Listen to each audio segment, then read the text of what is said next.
school video from school.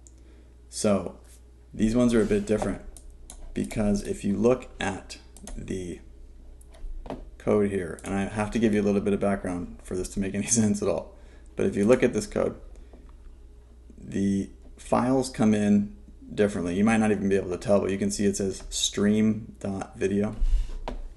So when these things load, they load in as a stream. It's called m3u8. Most videos, or the videos you're used to are just like a file and they're just playing. These come in like little files, so we can't just like download them. That's why the extension doesn't work on them at the moment, but I just figured it out. So here's the explainer.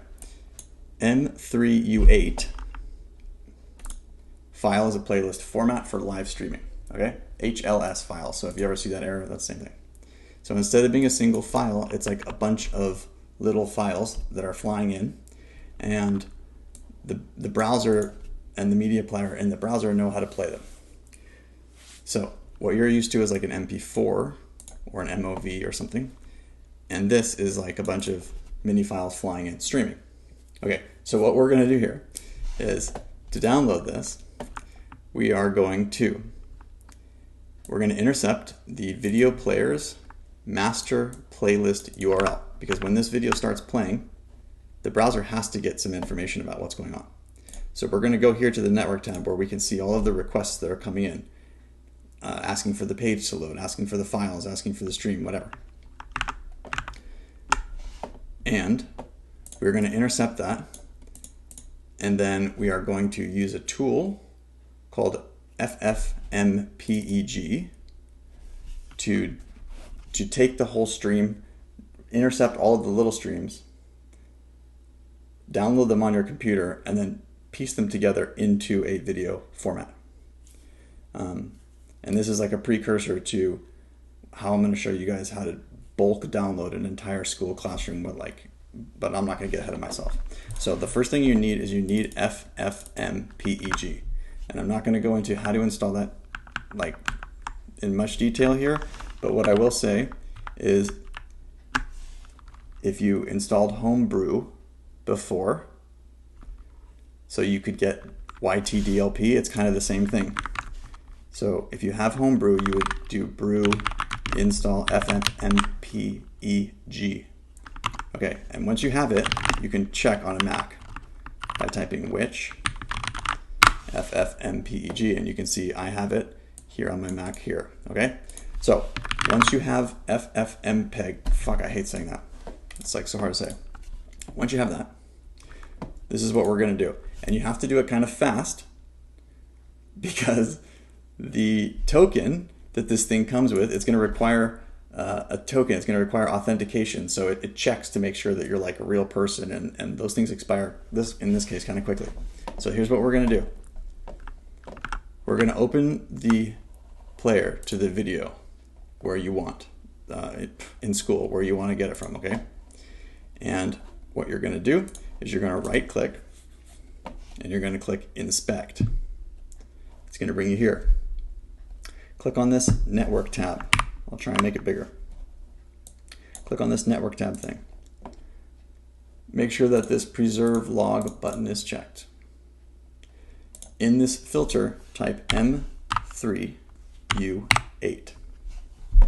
Okay, now you're going to refresh the page, and you're probably not going to see anything, but once you click the video, you're going to see some things pop up here. And this is the network getting files from the server. And what's going to happen is we're going to have this code ready. And you see this little thing that says replace me? That's what we're going to be replacing. So as soon as I click this video, that's going to trigger the request to start streaming the video file, streaming in those little things.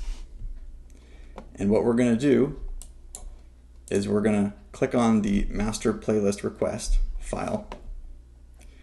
We're going to right click it, and we're going to copy something out of it, which is going to end up looking something like this. And what we have to do is we have to take the URL out of that, which is this part in between those little quotes. We have to copy it, and then we have to paste it, well, not like that, paste it in there. And then we have to grab this, go to our terminal, paste it in there, and hit enter before it expires. Might take a few tries before you figure it out, but I'm just going to walk through it, okay? Here we go. I think I can get these both on the same screen anyways. Okay, so you have this thing ready here. You can leave your cursor in it, whatever it is you want to do, it doesn't matter. And I'm just going to delete that. I just wanted to show you what it looked like. Okay, so right click, inspect, network. Type m3u8 in here, hit refresh. And as soon as I hit this video file, well, I won't do it the first time, but I hit this video file and you see some stuff is coming in here, right? You see a couple of them. This stream one is the one you want to right click on, go to copy, and choose copy as CURL, copy as curl. And then when I paste that in here, you're going to see it kind of looks like that thing that we had before, right? And what we want is this URL in between these things to go right there. And then we want to take this command, come over here, paste it in, and hit enter. And you can see chunk, chunk, chunk, chunk, chunk, chunk, chunk, chunk, chunk, chunk, chunk. It's opening all those chunks. And here we go. Era muy corto, pero es súper importante. Miren, you just intercepted a video stream and all of its chunks, downloaded them, pieced them together with the audio, and now you have a playable audio file on your computer. So is this a manual process? Yes. We will end up building this into the extension and other methods later, but I just wanted to give it to you now because some of you with dexterous fingers might be able to just pull this thing off. I'm sure there's going to be a lot of questions. I don't really feel like answering questions about things that aren't specifically related to this, like how to install ffmpeg. That's not what this video is about. I can do another one later. But short answer is, if you're on Windows, figure it out. If you're on Mac, just go to brew.sh, download Homebrew. Just download it. And then you can use Homebrew to install ffmpeg. On Windows, it's basically the same thing. I just don't know what the package managers are. But that's how you do it. That's how you download school videos from school for free by intercepting the m3u8 URLs. Good luck.